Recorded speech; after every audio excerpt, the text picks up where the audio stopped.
नमस्कार मित्रांनो, स्वागत आहे तुमचं आपले चॅनल ऑल इन वन वरती. तर मित्रांनो, आजच्या भागात आपण बघणार आहोत जी कालच तुमची एक्झाम झालेली आहे, त्यामध्ये जे फार्मसी ऑफिसर म्हणजे फार्मसिस्ट या पदासाठी जे एक्झाम झालेले आहे, तर त्याचे प्रश्नपत्रिकेचे जे आहे ते आपण आन्सर कीज या ठिकाणी आज बघणार आहोत.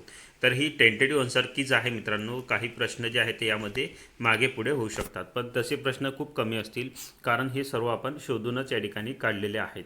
तर सर्व प्रश्न शोधून काढलेले आहेत, त्यामुळे फक्त काही प्रश्न जे आहेत, जसं की आपलं तुम्हाला मराठी व्याकरणाचा एक प्रश्न विचारलेला होता, त्यामध्ये आपण जे काळ पाहिलेले आहेत त्यामध्ये आता भविष्यकाळच असतं, तसं भविष्य असं डबल त्यांनी दिलेले होते. तर त्यामध्ये एखाद्या वेळेस थोडंसं चेंज होऊ शकतं, पण बाकी प्रश्न जे आहेत ते या ठिकाणी तुम्ही तुमचे प्रश्न या प्रश्नांसोबत मॅच करून बघा आणि तुम्हाला किती मार्क्स मिळतात. त्यासाठी आपण एक स्पेशल जो व्हिडिओ असणार आहे, एक स्पेशल व्हिडिओ संध्याकाळी तुम्हाला मिळेल. त्यामध्ये सर्वांनी जे आहे ते आपले मार्क्स कमेंट्स करायचे आहे. फार्मसी ऑफिसर पदासाठी टेंटेटिव्ह मार्क्स तुम्हाला किती मिळू शकतात. चला तर आजच्या व्हिडिओला सुरुवात करू. यामध्ये आपण पूर्ण प्रश्न बघणार आहोत. तुमचे इंग्लिशचे आहे, मॅथ्सचे आहे, त्यानंतर तुमचे मराठी व्याकरण असेल. हे सर्व प्रश्न जे आहे जी केचे प्रश्न आहे, सर्व प्रश्नांची आन्सर मी तुम्हाला सांगणार आहे. पण हे आपण फास्ट घेणार आहोत, कारण आपल्याला फक्त या ठिकाणी चेक करायचं आहे. नंतर याचे सविस्तर आपण व्हिडिओ बनवू, त्यामध्ये आपण प्रत्येकाचं स्पष्टीकरण घेणार आहोत. जसं अंकगणित बुद्धिमत्तेचे आलेले आहे त्याचं स्पष्टीकरण आपण घेऊ, पण आता सध्या आपण फास्ट यामध्ये घेणार आहोत. जसं की पहिला प्रश्न होता आपल्याला, महाराष्ट्रातील खालील घटकांचा दक्षिणेकडून उत्तरेकडे उतरता क्रम लावा. तर दक्षिणेकडून जे खालील घाट आहे बघा, तर महाराष्ट्रातील जे खालील घाट आहे त्यांचा दक्षिणेकडून उत्तरेकडे आपल्याला उतरता क्रम लावायचा होता. तर त्यामध्ये तुमचा आन्सर होईल बघा, ऑप्शन बी आहे या ठिकाणी, फोंडा, आंबा, कुंभार्ले आणि बोर. फोंडा, आंबा, कुंभार्ले आणि बोर हा जो आहे दक्षिणेकडून उत्तरेकडे क्रम या ठिकाणी होईल. पुढील प्रश्न आहे प्रश्न क्रमांक 2. विश्वातील बहुतेक पदार्थ कोणत्या स्थितीत अस्तित्वात असतात? तर विश्वातील बहुतेक पदार्थ कोणत्या स्थितीत अस्तित्वात असतात बघा, तर याचं आन्सर या ठिकाणी होऊ शकतं बघा, ऑप्शन डी. माझ्या माहितीस्तव याचं आन्सर ऑप्शन डी हे होऊ शकतं. पुढील प्रश्न असणार आहे बघा, प्रश्न क्रमांक 3. खालील कोणते अपरिवर्तनीय ऊर्जेचे उदाहरण आहे? तर खालीलपैकी कोणते अपरिवर्तनीय ऊर्जेचे उदाहरण आपल्याला विचारलेले होते? तर त्याचा आन्सर होईल बघा, ऑप्शन बी आहे, पेट्रोलियम. पुढील प्रश्न आहे बघा, महाराष्ट्रातील खालीलपैकी कोणत्या जिल्ह्यात पहिला सहकारी कारखाना सुरू झाला? तर पहिला कारखाना आणि पहिला सहकारी कारखाना यामध्ये फरक आहे मित्रांनो. आपल्याला सहकारी कारखाना विचारलेला आहे, त्यामुळे तो आहे बघा, ऑप्शन सी आहे, अहमदनगर. पुढील प्रश्न घेऊया बघा, प्रश्न क्रमांक 5. खालीलपैकी कोणत्या वृक्षात महाराष्ट्राचा राज्य वृक्ष संबोधले जाते? तर महाराष्ट्राचा राज्य वृक्ष आपल्याला या ठिकाणी विचारलेलं होतं, तर काय आहे, ऑप्शन डी आहे बघा, मँगो ट्री. पुढील प्रश्न घेऊया, प्रश्न क्रमांक 6. 1917 साली साऊथ आफ्रिकेतून परत आल्यावर गांधीजींनी टिंबटिंब येथून पहिल्या सत्याग्रहाचा आरंभ केला. ते 1917 साली कोणता सत्याग्रह झालेला होता गांधीजींकडून? ऑप्शन सी आहे बघा, चंपारण्य. पुढील प्रश्न आहे प्रश्न क्रमांक 7. टिंबटिंब हे भारतीय संविधानाचे रक्षक आहेत, तर भारतीय संविधानाचे रक्षक कोणाला म्हटलं जातं? ऑप्शन डी आहे बघा, the supreme court of India. तर सुप्रीम कोर्ट जे आहे इंडियाचं, याला भारतीय संविधानाचं रक्षक असं म्हटलं जातं. पुढील प्रश्न घेऊया, प्रश्न क्रमांक 8. नुकतेच खालीलपैकी टिंबटिंब या राज्यांनी देशात सर्वप्रथम ब्ल्यू मॉर्मॉन फुलपाखर राज्य फुलपाखरूचा दर्जा दिलेला आहे. तर ब्ल्यू मॉर्मॉन जे आहे या फुलपाखरास राज्य फुलपाखरूचा दर्जा कोणत्या राज्याने दिलेला आहे? तर ऑप्शन डी आहे, महाराष्ट्र. पुढील प्रश्न आहे प्रश्न क्रमांक 9. तर प्रश्न क्रमांक 9 आहे, कार्टन चॅम्पियन ज्यांचे नुकतेच निधन झाले ते टिंबटिंब या खेळाशी संबंधित होते. तर कार्लटन चॅम्पियन जे आहे यांचे आत्ताच निधन झाले, हे कोणत्या खेळाशी संबंधित होते? ऑप्शन डी आहे बघा, फुटबॉल. प्रश्न क्रमांक 10 घेऊया. तर हे सर्व प्रश्न जे आहे ते मित्रांनो, गट क साठी जरी तुम्ही तयारी करत असाल, तुमच्यासाठी देखील IMP प्रश्न आहे. सेम प्रश्न तुम्हाला या ठिकाणी येण्याची चान्सेस जास्त आहे मित्रांनो, गट ड साठी आणि ZP साठी सुद्धा. तर खालीलपैकी कोणती संस्था भारतात फास्टॅग प्रणाली राबवते? भारतात फास्टॅग प्रणाली कोणती संस्था राबवते? ऑप्शन सी आहे, National Highways Authority of India. प्रश्न 11 बघा, the world largest Covid care centre was established in Indian state. किंवा जे आपलं स्टेटमध्ये आहे बघा, तुम्हाला कोणत्या स्टेटमध्ये सर्वात मोठं जे आहे ते कोविड सेंटर या ठिकाणी उभारलं आहे आपल्याला विचारलेलं आहे. तर कोणता आहे बघा, ऑप्शन बी बघा, न्यू दिल्ली. पुढील प्रश्न आहे बघा, खालीलपैकी टिंबटिंब या भारतीय वंशाच्या अधिपरिचारिकेस कोविड-19 सेवेकरिता सिंगापूर अध्यक्षीय पुरस्काराने सन्मानित करण्यात आलेले आहे. तर कोणते होते? ते होते ऑप्शन ए बघा, काला नारायण स्वामी. पुढील प्रश्न आहे प्रश्न क्रमांक 13. टोकियो ऑलिम्पिक करता भारताची अधिकृत ऑलिम्पिक संकल्पना गीताची रचना कोणी केली आहे? तर कोणी केली आहे? ऑप्शन सी आहे बघा, AR रहमान. पुढील प्रश्न घेऊया, प्रश्न क्रमांक 14. टोकियो ऑलिम्पिक करता भारतीय पुरुष हॉकी संघाचा कर्णधार कोण होता? टोकियो ऑलिम्पिक करता भारतीय पुरुष हॉकी संघाचा कर्णधार कोण होता? तर ऑप्शन ए आहे बघा, मनप्रीत सिंह. पुढील प्रश्न घेऊया, प्रश्न क्रमांक 15. खालीलपैकी कोणत्या राज्याला समुद्र किनारा व पॅसिफिकमधील ऑलिव्ह रिडेल कासवांच्या प्रजननासाठी प्रसिद्ध आहे? तर कोणता जिल्हा आहे? तो आहे बघा तर तो आहे ओडिसा. कोणतं राज्य आहे? ओडिसा हे राज्य आहे. पुढील प्रश्न घेऊया, प्रश्न क्रमांक 16. पाहता पाहता शेवटी उजाडले. तर मराठी व्याकरणाचे प्रश्न या ठिकाणी आलेले आहेत. पाहता पाहता शेवटी उजाडले, त्या वाक्यातील उजाडले हे क्रियापद कोणत्या प्रकारचे आहे? तर ते आहे बघा, भाव कर्तृक क्रियापद. उजाडले वगैरे हे भाव कर्तृक क्रियापदमध्ये येत असतं. प्रश्न 17. तीळ पापड होणे या वाक्प्रचाराचा समानार्थी वाक्प्रचार हो का? तीळ पापड होणे म्हणजेच काय? तर ऑप्शन सी आहे बघा, थैथयाट करणे. प्रश्न क्रमांक 18 घेऊया. प्रश्न क्रमांक 18 आहे यथा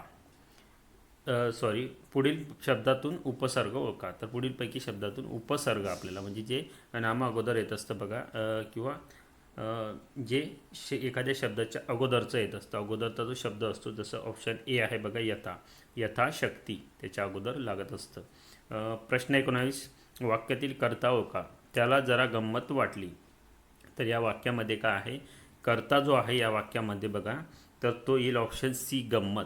त्याला जरा गंमत वाटली, तर या वाक्यातील कर्ता येईल बघा, गंमत. पुढील प्रश्न आहे बघा, प्रश्न क्रमांक 20. प्रयोग ओळखा. तो बैल बांधतो हे प्रयोग कोणता आहे? तर तो बैल बांधतो हा आहे ऑप्शन ए, कर्तरी प्रयोग. प्रश्न क्रमांक 21. नामाच्या आधी येऊन नामाबद्दल विशेष माहिती देणाऱ्या शब्दास टिंबटिंब म्हणतो.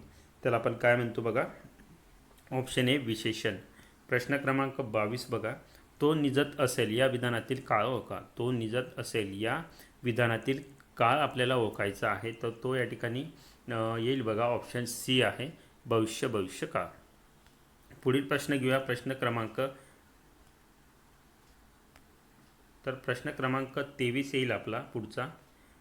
न्यायाधीशाकडून दंड आकारण्यात आला या वाक्याचा प्रयोग ओळखा. तर न्यायाधीशाकडून दंड आकारण्यात आला या वाक्यातील प्रयोग कोणता आहे मग? तर तो आहे बघा, ऑप्शन सी, कर्मकर्तरी प्रयोग. कडून जे लागलेलं असतं ना, कर्त्याला कडून जर लागलं तर तो शक्यतो कर्मकर्तरी प्रयोगामध्ये येतं. 24 आहे अलंकार ओळखा. मरणात खरोखर जग जगते. मरणात खरोखर जग जगते हे आहे बघा, ऑप्शन बी, विरोधाभास अलंकार. प्रश्न 25 आहे अलंकार ओळखा. हाती तलवार घेऊन शत्रूवर धावत जाताना तो जणू कर्दनकाळ भासत होता. तर हा अलंकार जो आहे, हाती तलवार घेऊन शत्रूवर धावत जाताना तो जणू कर्दनकाळ भासत होता, तर हे कशामध्ये येतं? ऑप्शन डी बघा, उत्प्रेक्ष अलंकार. पुढील प्रश्न आहे बघा, प्रश्न क्रमांक 26. पुढील वाक्यातून योग्य विरामचिन्ह असणारे वाक्य ओळखा. पुढील वाक्यातील योग्य विरामचिन्ह असणारे वाक्य ओळखायचं आहे आणि याचं उत्तर होतं ऑप्शन बी, हो. जेवल्यानंतर मी सर्व गोष्टी वाचून टाकणार आहे, जयंत म्हणाला. पुढील प्रश्न आहे प्रश्न क्रमांक 27. कबुतराचे किंवा पारव्याचे काय असते? तर घुमणे, ऑप्शन बी.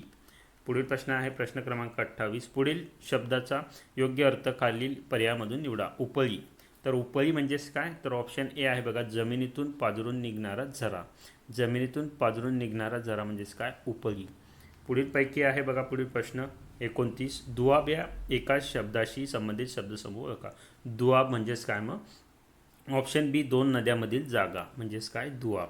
प्रश्न क्रमांक 30 आहे मनीबद्दल खालीलपैकी चुकीची जोडी ओळखा. मनीबद्दल खालीलपैकी चुकीची जोडी ओळखायची आहे, तर ती आहे ऑप्शन डी, घरोघरी मातीच्या चुली. सर्व चुली सारख्याच असतात. तर घरोघरी मातीच्या चुली म्हणजेच काय? सर्वीकडे परिस्थिती सारखीच असते. प्रश्न 31 घेऊ बघा. जसं कार्डिओलॉजिस्ट म्हणजे हार्टशी संबंधित असतो, जे हृदयरोग तज्ज्ञ हा हृदयाशी संबंधित असतो, तसंच त्वचारोग तज्ज्ञ काय? स्किन म्हणजेच त्वचेशी संबंधित असतो. प्रश्न 32 बघा, बॉटनी तर प्लांट, तर सिस्मॉलॉजी म्हणजेच काय? अर्थक्विक म्हणजे भूकंपशास्त्र, एक कशाशी? भूकंप वगैरे याच्याशी संबंधित असतं. प्रश्न 33 बघा, which word do not fit in the group. गटात न बसणारा शब्द ओळखायचा आहे. यापैकी येईल बघा, ऑप्शन बी आहे, गोल्ड. पुढील प्रश्न आहे बघा, प्रश्न क्रमांक 34. The sum of 3 consecutive numbers is 93. The largest among these 3 number is. म्हणजे काय आहे? 3 क्रमवार ज्या संख्या आहेत, 3 क्रमवार येणाऱ्या संख्यांची बेरीज 93 आहे तर त्यापैकी 3 संख्यांमध्ये सर्वात मोठी संख्या आपल्याला विचारली तर ती येते 32. पुढील प्रश्न घेऊया बघा. प्रश्न क्रमांक 35. गणेशने 15% नफा घेऊन एक कार सार्थकला विकली. सार्थकने 5% तोटा सहन करून ती कार अंकुरला 43,700 रुपयात विकली. तर गणेशने ती कार किती रुपयामध्ये खरेदी केली असेल? तर किती रुपयामध्ये? ऑप्शन ए याचं उत्तर होतं 40,000. प्रश्न क्रमांक 36 होता बघा. या ठिकाणी दिलेलं होतं आपल्याला 2589 स्टार 1 या संख्येला 11ने पूर्ण भाग जात असेल तर स्टारच्या जागी कोणता अंक येईल? तर स्टारच्या जागी अंक येत होता बघा, ऑप्शन डी आहे 5. पुढील प्रश्न आहे प्रश्न क्रमांक 37. प्रश्नचिन्हाच्या जागी कोणता गट येईल? तर यामध्ये प्रश्नचिन्हाच्या जागी कोणता गट येईल? ऑप्शन सी आहे DFIMR. पुढील प्रश्न आहे बघा. प्रश्न क्रमांक 38. एक 3500 रुपये किमतीची वस्तू 10% सूट देऊन विकल्यावर आलेल्या किमतीवर परत मंदीमुळे 5% सूट दिली तर त्या वस्तूची विक्री किंमत आपल्याला विचारली होती ते ती होती बघा, ऑप्शन बी 2992.5. पुढील प्रश्न आहे बघा. प्रश्न क्रमांक 39. विधान क्षमता ही गरीब माणसाची विधान हे आहे म्हणजे आपल्याला एक स्टेटमेंट दिलेलं आहे. क्षमता ही गरीब माणसाची संपत्ती असते. क्षमता ही गरीब माणसाची संपत्ती असते. त्याचं आन्सर येईल बघा, option D a poor man can earn wealth if he has ability. तर प्रश्न क्रमांक डी झालं याचं, ऑप्शन क्रमांक डी झालं उत्तर 39व्या प्रश्नाचं.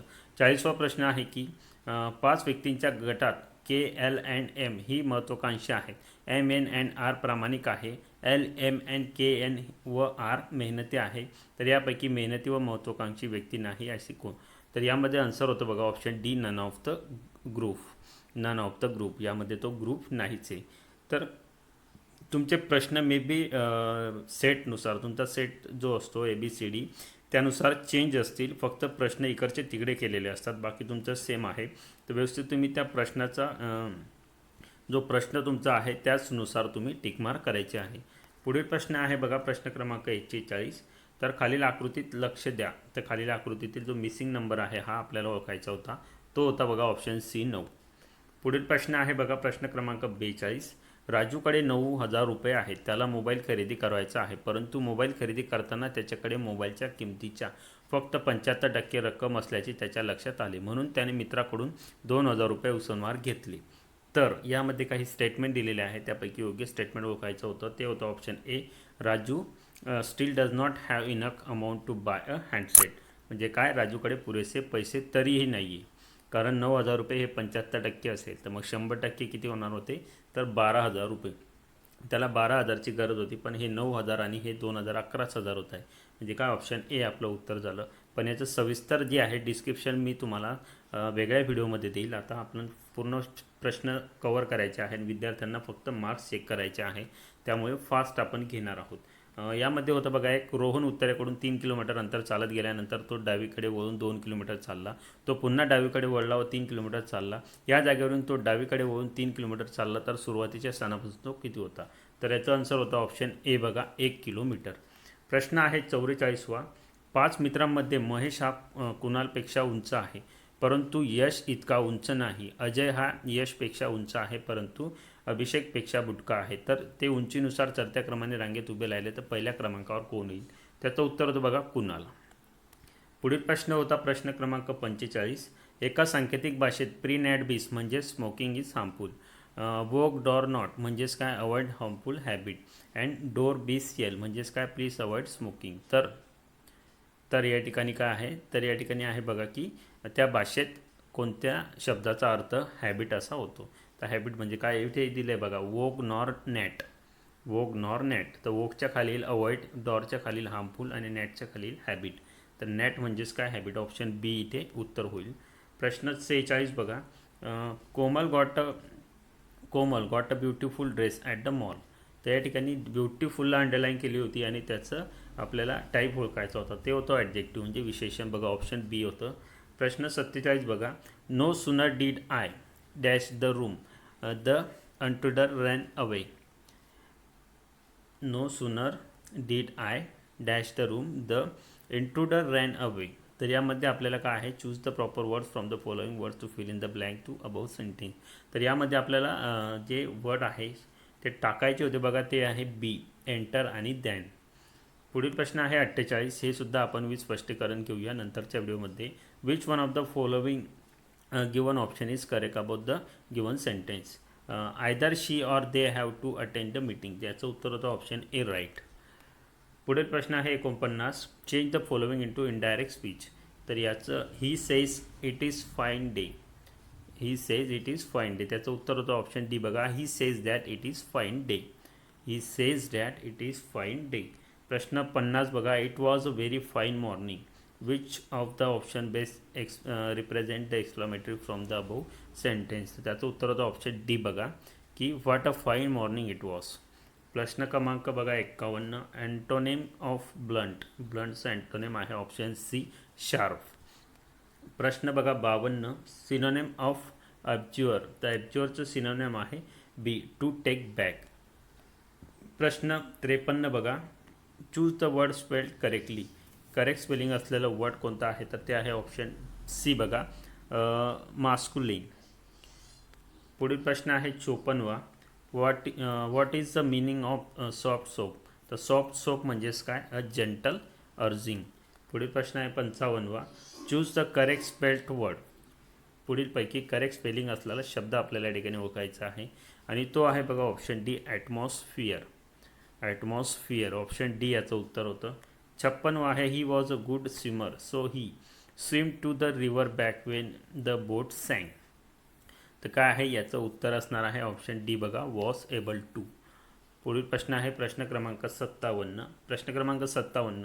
Read the information carefully. Choose the specific word that is describe in the clue. Many people believe that if a cat crosses your path, then your work will not be done.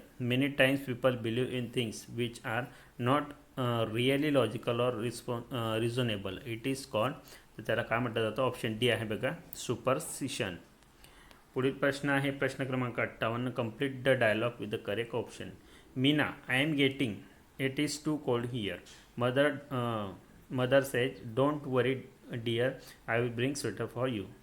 तर मीना काय म्हणते की I am getting it is too cold here. Cold म्हणजेच काय मग थंडीशी संबंधित काय असणार आहे मग chilled to bone. It is I am getting chilled to bone म्हणजे हाडांपर्यंत जे आहे ते थंडी लागत आहे. तर यामध्ये ऑप्शन डी आलेलं आहे आपलं. प्रश्न क्रमांक बघा 59. Choose the word closer in the meaning in the word printed in capital in the following sentence. The company is future is contingent on the outcome of the trial. तर काय येईल याचं डिपेंडंट. प्रश्न क्रमांक हे सर्व प्रश्न आपण घेऊया स्पष्टीकरणासह एखाद्या व्हिडिओमध्ये सर्व प्रश्न. Change the following into indirect speech. Indirect स्पीचमध्ये आपल्याला बदलायचं आहे. He said I have been helping the poor. He said I have been helping the poor. काय आहे त्याचं उत्तर आहे बघा option B. He said that he had been helping the poor. Option क्रमांक बी. तर पुढील प्रश्न आहे बघा प्रश्न क्रमांक 61 या ठिकाणी जो आहे मित्रांनो तर आत्ताच मी याचा व्हिडिओ अपलोड केलेला आहे. तर त्यामध्ये आपण काय आहे जे तांत्रिक प्रश्न होते टेक्निकल प्रश्न 61 पासून 100पर्यंत सर्व प्रश्नांचं मी तुम्हाला या ठिकाणी उत्तर त्याचं दिलेलं आहे. तर तो तुम्ही चेक करून घ्यायचा आहे. आतापर्यंत जे राहिलेले प्रश्न होते आपले सर्व इंग्लिशचे मॅथ्सचे मराठी व्याकरण त्यानंतर जी केचे सर्व प्रश्न आपण यामध्ये घेतलेले आहे. तर तुम्ही सर्वांनी तुमचे जे प्रश्न आहे ते चेक करायचे आहे. संध्याकाळी मी एक व्हिडिओ बनवणार आहे त्यामध्ये तुम्ही तुमचे जे मार्क्स असणार आहे ते मार्क्स त्यामध्ये टाकायचे असणार आहे. तुम्हाला किती मार्क्स पडले आणि त्यामुळे काय आहे कोणाला किती मार्क्स मिळू शकतात टेंटेटिव्ह मार्क्स आपल्याला त्या ठिकाणी समजणार आहे. आणि आपल्या कंटिन्यूस सिरीज गट ड साठी चालू असणार आहे. झेडपीसाठी तुमची अजून झेडपीची एक्झाम बाकी आहे. तर या सर्व गोष्टींसाठी तुम्ही जर चॅनलला नवीन असाल तर लगेच सबस्क्राईब करून ठेवा. व्हिडिओ आवडला असेल तर लाईक करायला विसरू नका. धन्यवाद मित्रांनो.